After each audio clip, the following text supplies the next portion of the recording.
नमस्ते, मी नीता अरसुळे. आज आपण जिल्हा परिषद प्राथमिक शाळा वैतागवाडी येथे राजेंद्र गिरी जे आपल्या गावाचे ग्रामस्थ आहेत आणि शिक्षणप्रेमी नागरिक आहेत, तर ते होमगार्ड या पदावर गोंदी येथे काम करत आहेत आणि आज आपण त्यांची मुलाखत घेणार आहोत.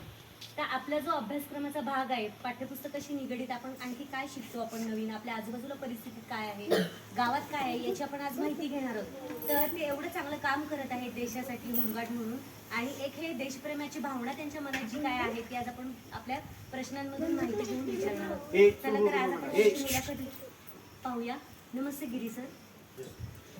तर बघा, मुलाखत कशी असते आज मी तुम्हाला घेऊन दाखवणार आहे. इथून पुढच्या मुलाखती तुम्हाला घ्यायच्या आहेत, तर लक्ष द्यायचं सगळ्यांनी. पहिला प्रश्न तुमच्यासाठी, तुमचं पूर्ण नाव काय आहे? राजेंद्र रामगिर गिरी, राहणार गोंदी, तालुका अंबड, जिल्हा जालना.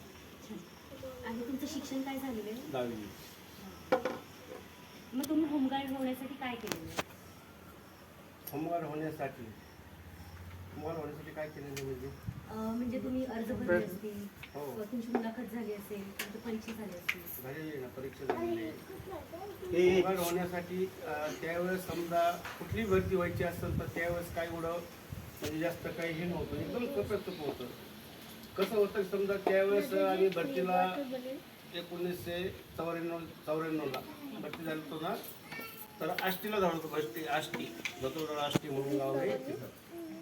तर त्यावेळेस म्हणजे असं कोणाला समजा चला म्हणलं की असं कोणी येत नसतं. आज रोजी समजा कुठली बी नोकरी करायची म्हणलं असेल तर पाच जणांना जायचं तिथं 500 लोक येतात. आजची परिस्थिती अशी आहे, 5 जागा असेल तिथं 500 येतात आणि 500 जागा असेल तर तिथं तर सांगता येत नाही किती येतील म्हणून. तर त्यावेळेस आमच्या वेळेस जशी अशी प्रत्येक समजा बळच चला म्हणत होते. बळच पोलीस भरती असो, होमगार्ड असो, तर त्यावेळेस म्हणजे एवढं महत्व नव्हतं. म्हणजे भीती होती लोकांमध्ये की, आणि तुम्ही त्यावेळेस तेवढी जोखीम घेतली, रिस्क घेतली. त्यावेळेस आम्ही काय 35 ते 40 रुपये असं रोजाप्रमाणे केले. आज रोजी आम्हाला 350 1350 रुपये रोज आहे आज रोजी. तर त्यावेळेस आम्ही 60 रुपये रोजाप्रमाणे बंदोबस्त केला. बंदोबस्त करता वेळेस आम्ही पायी, सायकलवर अशा पद्धतीने बंदोबस्त केला. म्हणजे बघा, ते ज्यावेळेस नोकरीला लागले त्यांनी नोकरी म्हणून घेतली, बरोबर, 10वी शिक्षण झालंय, पण त्यावेळेस सगळी लोक घाबरत होती की कशाला जायचं होमगार्डमध्ये, तिथे आपल्याला चोरांशी संबंध येतो, मोठ्या गुन्हेगारांशी संबंध येतो. तरी सुद्धा तेवढी रिस्क घेऊन, तिथे जीवाची जोखीम असते तिथे, कारण समोरचा जो गुन्हेगार असतो किंवा तो जमाव असतो जमलेला, आता त्यांचं काम कुठल्या पद्धतीचे आपण ते समजून घेणार, आणि समोरून तो माणूस कसा हल्ला करेल किंवा काय करेल या भीतीने पहिली लोक जायची नाही त्या ड्युटीमध्ये किंवा ती नोकरी करत नव्हती.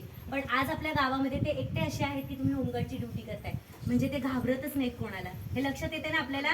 म्हणजे आपल्याला सुद्धा आपल्या विद्यार्थ्यांना पण असंच मजबूत व्हायचंय, कोणालाही घाबरायचं नाही, कारण आपल्या गावातलेच आपल्याला सांगतायत की त्यांनी एवढी रिस्क घेऊन हा जॉब केलेला आहे. आणि अजून त्यांनी पुढे काय केलं आपण हे विचारणार आहोत. तर होमगार्ड होण्यासाठी ते न घाबरता आधी ते त्याला भरतीला गेले, बरोबर की नाही? तर तुम्हाला सुद्धा तुमच्या आयुष्यामध्ये असंच काहीतरी करावं लागणार आहे आणि तेव्हा तुम्ही मोठे होणार नाही यांच्यासारखे. तर बघा, तुम्ही काम करताना जोखीम येते, बरोबर की नाही? तुम्ही ह्याला जाता कशाला? बंदोबस्त ड्युटीला जातात. मग नेमकं बंदोबस्तच्या वेळेस तुमचं काय म्हणजे काय आयडिया असते की आता मी बंदोबस्त करताना तुम्हाला कसं लक्षात येतं की हा माणूस चुकीचा आहे किंवा बरोबर आहे? ज्यावेळेस वरिष्ठ समजा जे अधिकारी असते, प्रभारी अधिकारी असते पोलिटिशियनचे, तर ज्यावेळेस आपल्याला जसं काय काम सांगतील ते काम करायचं. काय की समजा असं एखादा आरोपी असेल, आपण आपल्या पद्धतीने काही करायचं नाही. ज्यावेळेस अधिकारी सांगतील, वरिष्ठ जे सांगतील त्याच्या आदेशाने तेवढं काम करायचं, ते कार्य पार पाडा. पण एक भीती असते ना की बाबा तो आरोपी आहे. आता आपण बघा, चोर म्हटलं किंवा साध्या बसने जरी जायचं म्हटलं, लक्षात आलं की हा चोर आहे, आपण खूप लांब राहतो आणि तुमचं काय त्यांना जवळ घेऊन राहायचं नाही. काय असतं समजा ज्यावेळेस आरोपी असतो तर त्यावेळेस आपण त्याला आरोपी म्हणून असं म्हणत नाही, आपण त्याला घरच्या सांभाळतो. आणि जी वरिष्ठ असते, जोडीदार इकडे कोणीतरी असतच नाही, कोणी कर्मचारी कोणीतरी असतातच सोबत.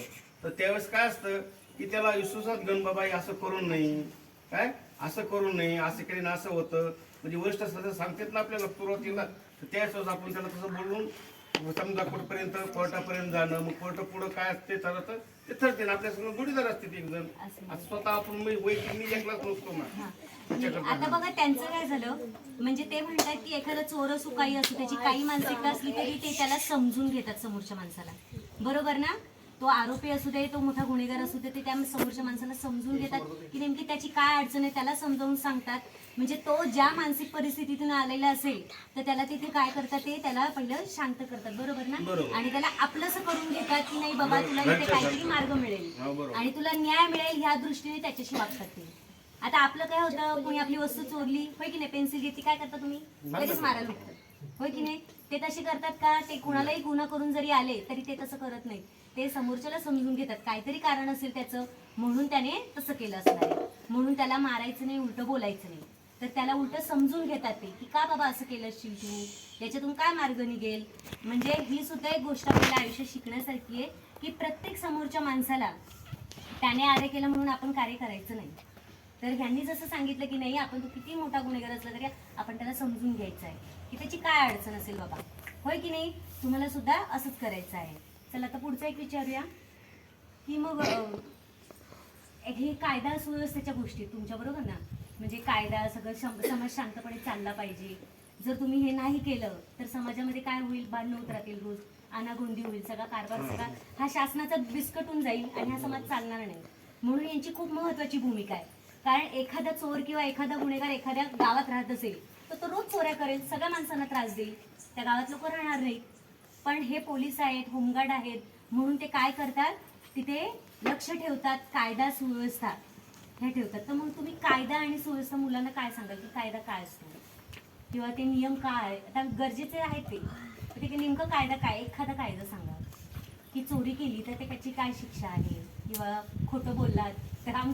आमच्या मुलांना ते शिकायचं की तुम्ही तुमच्या आयुष्यात खोटं नाही बोलायचे, चोऱ्या नाही करायच्या आहेत, कारण त्याचे वाईट परिणाम आहेत. एखादा सांगा सोप्पा जो की काय शिक्षा साधारण राहते. एखादा आपण कायदा तुम्हाला कळतो का रे, आता तुम्ही ह्यांना पाहिलं की तुम्हाला लक्षात येईल, हे कायदा सांगणार आपल्याला की कायदा काय असतो की समाज शांतपणे व्यवस्थित चालण्यासाठी काहीतरी नियम आखलेले असतात. मग त्यातला एखादा नियम सांगा, एखादा नियम. हा आता तुम्हाला तर कोर्टाचे बरेच नियम माहित असतील, एखादा सोप्पा की एखादा चोर आला त्याला पहिली शिक्षा काय करतात. हा काय सांगू छोटी मुलं आहेत.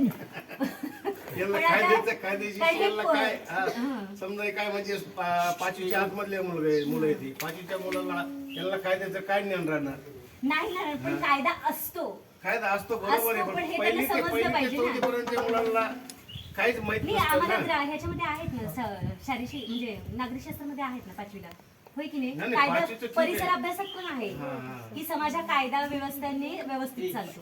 मग आम्हाला पण ते काय एवढं समजून सांगता येत नाही. एखादं सांगा, नाही असतं म्हणून त्यांना लक्षात येईल. काय सांगितलं नाही.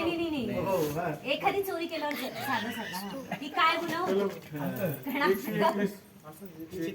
की 15 दिवस बंद करतात, काय असतं तेवढं सांगा.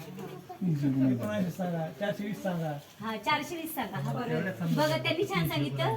कायद्यामध्ये कोर्टाने काही नियम म्हणजे तयार केलेले की कोणता गुन्हा केल्यावर कोणती शिक्षा असते. पूर्वीच्या काळी जेव्हा राजे होते, शिवाजी महाराज वगैरे, त्यांच्या काळात एकच शिक्षा होती. तुम्ही एखाद्याचा अपमान केला, एखाद्याचा तुम्ही गुन्हा केला, कुणाला मारलं तर तुम्हाला डायरेक्ट मृत्यूची शिक्षा होती. आता शासनाने तसं केलेलं नाहीये. आता थोड्या शिक्षा कमी पद्धतीच्या झालेल्या, कमी त्रास देणाऱ्या. तर त्यातली 420 ची जी काही कलम आहे ते सांगतायत आपल्याला. म्हणजे जमावबंदी. हा जमावबंदी सांगा, तेही चांगलं सांगा. म्हणजे जो एक एखादं असं नाही म्हणते की त्यांना घाबरवा. 144 आम्ही जमावबंदी करता येत नाही समजा.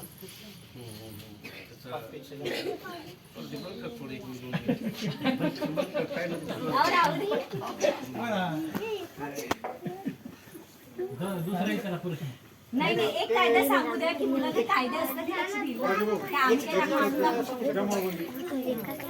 हे ऐका सगळे. कोरोनामध्ये वापरलेली 144. हा ती पण सांगा. कोरोनात पण होतीच ना जमावबंदी, की तो रोगाचा संसर्ग होत होता म्हणून जमावबंदीला बंदीच होती तेव्हा, करू शकत नाही. आणि आता सुद्धा जेव्हा लोकांना याच्यामध्ये जसं तेव्हा पोलीस म्हणजे परमिशन काढावी लागते ना.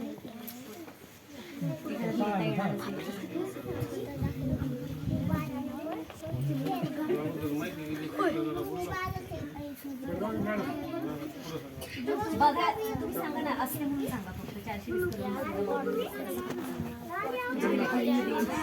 त्याने रेकॉर्ड पण केली. कलम 5